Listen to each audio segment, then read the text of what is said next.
जाने, श्री राम ने कभी माता सीता का त्याग नहीं किया।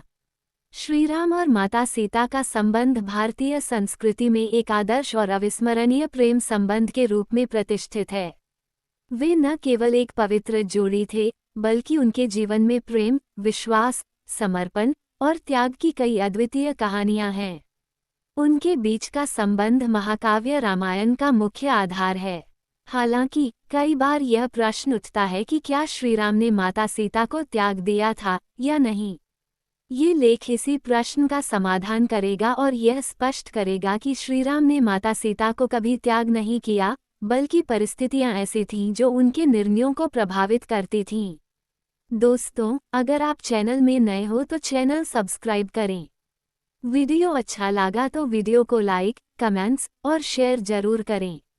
तो आइए कहानी सुनते हैं। श्री राम और सीता का विवाह एक आदर्श विवाह था। सीता माता का जन्म पृथ्वी से हुआ था और उन्हें राक्षसों से बचाने के लिए भगवान ने उनके रूप में स्वयं को प्रकट किया। राम और सीता के विवाह के समय भगवान शिव का धनुष तोड़ने की घटना प्रसिद्ध है, जो उनकी शक्ति और समर्पण का प्रतीक थी।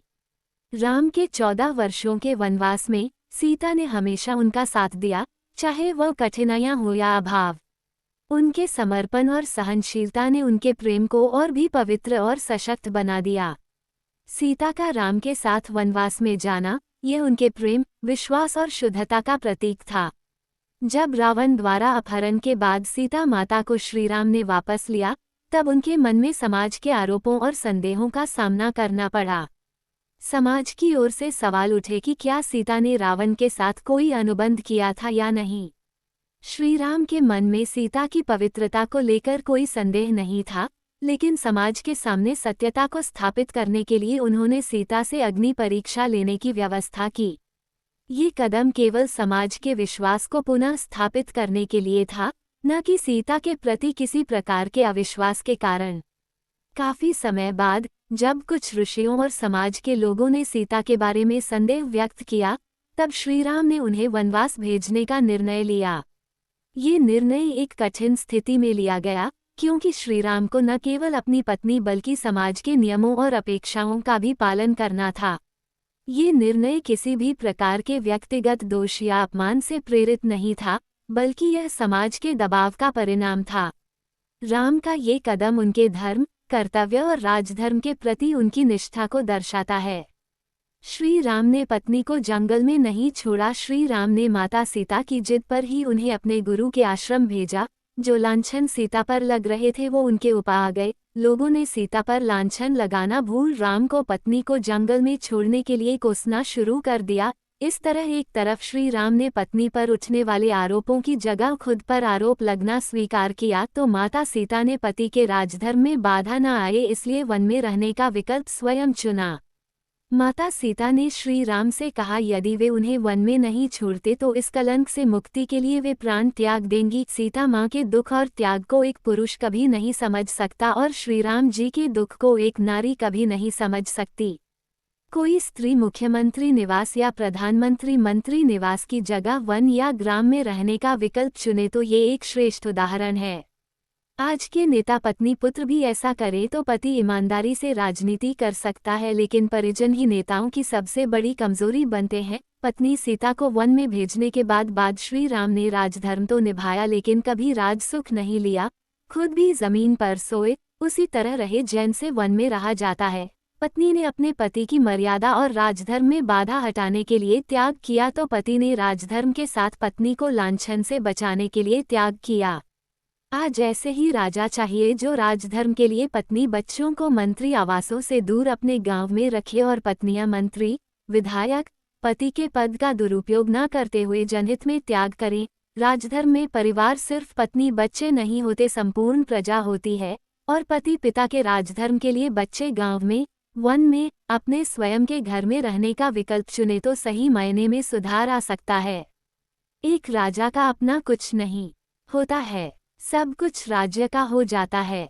बल्कि आवश्यकता पड़ने पर यदि राजा को अपने राज्य और प्रजा के हित के लिए अपनी स्त्री, संतान, मित्र यहाँ तक कि प्राण भी त्यागने पड़े तो उसमें संकोच नहीं करना चाहिए, क्योंकि राज्य ही उसका मित्र है और राज्य ही उसका परिवार है। प्रजा की भलाई ही उसका सर्वोपरि धर्म है। युद्धकांड के 116वें सर्ग में सीता जी कहती हैं, यथा मे हृदयम नित्यम नाप्सरपति राघवात् तथा लोकस्या साक्षी मां सर्वतः पातु पावाक। यानी यदि मेरा हृदय एक क्षण के लिए भी श्रीराम से अलग नहीं रहा तो संपूर्ण लोकों के साक्षी अग्नि मेरी रक्षा करें।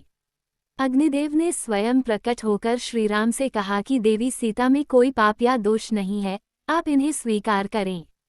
भगवान राम ने अग्नि के सामने प्रतिज्ञा ली, विशुद्धा त्रिषु लोकेषु मैथिली जनकात्मजा न विहतुम मया शक्या कीर्ति रात्मता यथा। हे अग्निदेव, मैं आपको वचन देता हूँ कि जैसे एक यशस्वी व्यक्ति अपनी कीर्ति का त्याग नहीं करता, मैं जीवन भर सीता का त्याग नहीं करूँगा। इसलिए राम ने सीता का त्याग नहीं किया, सीता ने राम का त्याग किया, क्योंकि इससे दोनों के धर्म साध रहे थे। और उदाहरण देखिए, एक रात की बात है, माता कौशल्या जी को सोते में अपने महल की छत पर किसी के चलने की आहट सुनाई दी। नींद खुल गई, पूछा कौन है। मालूम पड़ा श्रुतकीर्ति जी, सबसे छोटी बहू, शत्रुघ्न जी की पत्नी हैं। माता कौशल्या जी ने उन्हें नीचे बुलाया। श्रुतकीर्ति जी आई, चरणों में प्रणाम कर खड़ी रह गईं। माता कौशल्या जी ने पूछा, श्रुति, इतनी रात को अकेली छत पर क्या कर रही हो बेटी? क्या नींद नहीं आ रही?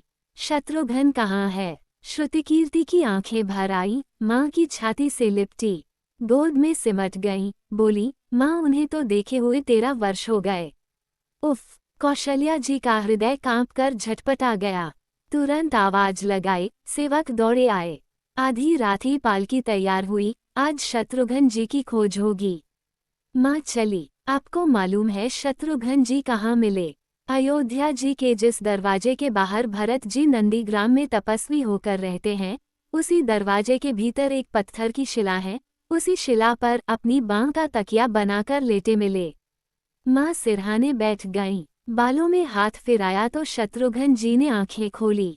माँ उठे, चरणों में गिरे, माँ आपने क्यों कष्ट किया? मुझे बुलवा लिया होता। माँ ने कहा, शत्रुघ्न यहाँ क्यों?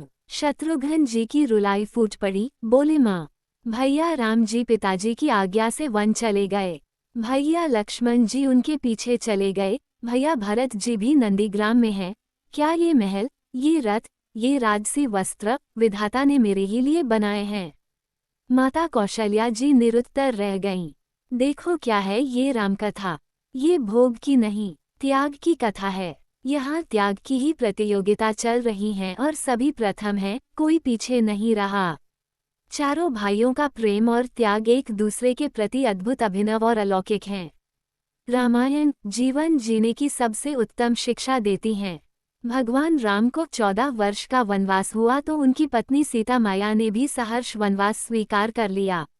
परंतु बचपन से ही बड़े भाई की सेवा में रहने वाले लक्ष्मण जी कैसे राम जी से दूर हो जाते? माता सुमित्रा से तो उन्होंने आज्ञा ले ली थी वन जाने की, परंतु जब पत्नी उर्मिला के कक्ष की ओर बढ़ रहे थे तो सोच रहे थे कि माँ ने तो आज्ञा दे दी, परंतु उर्मिला को कैसे समझाऊंगा, क्या बोलूंगा उनसे? यही सोच विचार करके लक्ष्मण जी जैसे ही अपने कक्ष में पहुंचे तो देखा कि उर्मिला जी आरती का थाल लेके खड़ी थीं और बोली, आप मेरी चिंता छोड़ प्रभु श्रीराम की सेवा में वन को जाओ, मैं आपको नहीं रोकूंगी। मेरे कारण आपकी सेवा में कोई बाधा न आए, इसलिए साथ जाने की जिद भी नहीं करूंगी। लक्ष्मण जी को कहने में संकोच हो रहा था, परंतु उनके कुछ कहने से पहले ही उर्मिला जी ने उन्हें संकोच से बाहर निकाल दिया। वास्तव में यही पत्नी का धर्म है। पति संकोच में पड़े, उससे पहले ही पत्नी उसके मन की बात जानकर उसे संकोच से बाहर कर दे। लक्ष्मण जी चले गए, परंतु 14 वर्ष तक उर्मिला ने एक तपस्विनी की भांति कठोर तप किया। वन में प्रभु श्री राम माता सीता की सेवा में लक्ष्मण जी कभी सोए नहीं, परंतु उर्मिला ने भी अपने महलों के द्वार कभी बंद नहीं किए और सारी रात जाग जाग कर उस दीपक की लौ को बुझने नहीं दिया। मेघनाथ से युद्ध करते हुए जब लक्ष्मण जी को शक्ति लग जाती है और हनुमान जी उनके लिए संजीवनी का पर्वत लेके लौट रहे होते हैं, तो बीच में जब हनुमान जी अयोध्या के ऊपर से गुजर रहे थे तो भरत जी उन्हें राक्षस समझकर बाण मारते हैं और हनुमान जी गिर जाते हैं। तब हनुमान जी सारा वृतांत सुनाते हैं कि सीता जी को रावण हर ले गया, लक्ष्मण जी युद्ध में मूर्छित हो गए हैं। ये सुनते ही कौशल्या जी कहती हैं कि राम को कहना कि लक्ष्मण के बिना अयोध्या में पैर भी मत रखना, राम वन में ही रहे। माता सुमित्रा कहती हैं कि राम से कहना कि कोई बात नहीं, अभी शत्रुघ्न है, मैं उसे भेज दूंगी, मेरे दोनों पुत्र राम सेवा के लिए ही तो जन्मे हैं। माताओं का प्रेम देखकर हनुमान जी की आंखों से अश्रुधारा बह रही थी, परंतु जब उन्होंने उर्मिला जी को देखा तो सोचने लगे कि ये क्यों एकदम शांत और प्रसन्न खड़ी हैं। क्या इन्हें अपनी पति के प्राणों की कोई चिंता नहीं? हनुमान जी पूछते हैं, देवी आपकी प्रसन्नता का कारण क्या है? आपके पति के प्राण संकट में हैं। सूर्य उदित होते ही सूर्य कुल का दीपक बुझ जाएगा। उर्मिला जी का उत्तर सुनकर तीनों लोकों का कोई भी प्राणी उनकी वंदना किए बिना नहीं रह पाएगा। उर्मिला बोली, मेरा दीपक संकट में नहीं है, वो बुझ ही नहीं सकता। रही सूर्योदय की बात तो आप चाहें तो कुछ दिन अयोध्या में विश्राम कर लीजिए, क्योंकि आपके वहां पहुंचे बिना सूर्य उदित हो ही नहीं सकता। आपने कहा कि प्रभु श्रीराम मेरे पति को अपनी गोद में लेकर बैठे हैं। जो योगेश्वर प्रभु श्री राम की गोदी में लेटा हो, काल उसे छू भी नहीं सकता। ये तो वो दोनों लीला कर रहे हैं। मेरे पति जब से वन गए हैं तब से सोए नहीं हैं। उन्होंने न सोने का प्रण लिया था, इसलिए वे थोड़ी देर विश्राम कर रहे हैं, और जब भगवान की गोद मिल गई तो थोड़ा विश्राम ज्यादा हो गया। वे उठ जाएंगे। और शक्ति मेरे पति को लगी ही नहीं, शक्ति तो प्रभु श्री राम जी को लगी है। मेरे पति की हर श्वास में राम है, हर धड़कन में राम, उनके रोम रोम में राम है, उनके खून की बूंद बूंद में राम है, और जब उनके शरीर और आत्मा में ही सिर्फ राम है तो शक्ति राम जी को ही लगी, दर्द राम जी को ही हो रहा। इसलिए हनुमान जी आप निश्चिंत होके जाएं। सूर्य उदित नहीं होगा। राम राज्य की नींव जनक जी की बेटियां ही थीं, कभी सीता तो कभी उर्मिला। भगवान राम ने तो केवल राम राज्य का कलश स्थापित किया, परंतु वास्तव में राम राज्य इन सब के प्रेम, त्याग, समर्पण और बलिदान से ही आया। जिस मनुष्य में प्रेम, त्याग, समर्पण की भावना हो उस मनुष्य में राम ही बसता है। कभी समय मिले तो अपने वेद, पुराण, गीता, रामायण को पढ़ने और समझने का प्रयास कीजिएगा। जीवन को एक अलग नजरिए से देखने और जीने का शऊर मिलेगा। लक्ष्मण सा भाई हो, कौशल्या माई हो, स्वामी तुम जैसा मेरा रघुराई हो, नगरी हो अयोध्या सी, रघुकुल सा घराना हो, चरण हो राघव के जहाँ मेरा ठिकाना हो त्याग भरत जैसा, सीता सी नारी हो, लव कुश के जैसी संतान हमारी हो, श्रद्धा हो श्रवण जैसी, सबरी सी भक्ति हो, हनुमत के जैसी निष्ठा और शक्ति हो, उद्धरण चिन्ह। ये रामायण है, पुण्य कथा श्री की। निष्कर्ष, श्री राम ने माता सीता को कभी त्याग नहीं किया, बल्कि उनके निर्णय धार्मिक और कर्तव्यों पर आधारित थे। उनका जीवन हमें ये सिखाता है कि कभी कभी हमें समाज और धर्म के दबाव में अपने निर्णय लेने पड़ते हैं, लेकिन इस दौरान भी हमें अपने कर्तव्यों का पालन करना चाहिए। श्रीराम और सीता का संबंध एक उदाहरण है कि कैसे प्रेम और विश्वास के साथ साथ कर्तव्य और धर्म भी हमारे जीवन में महत्वपूर्ण होते हैं।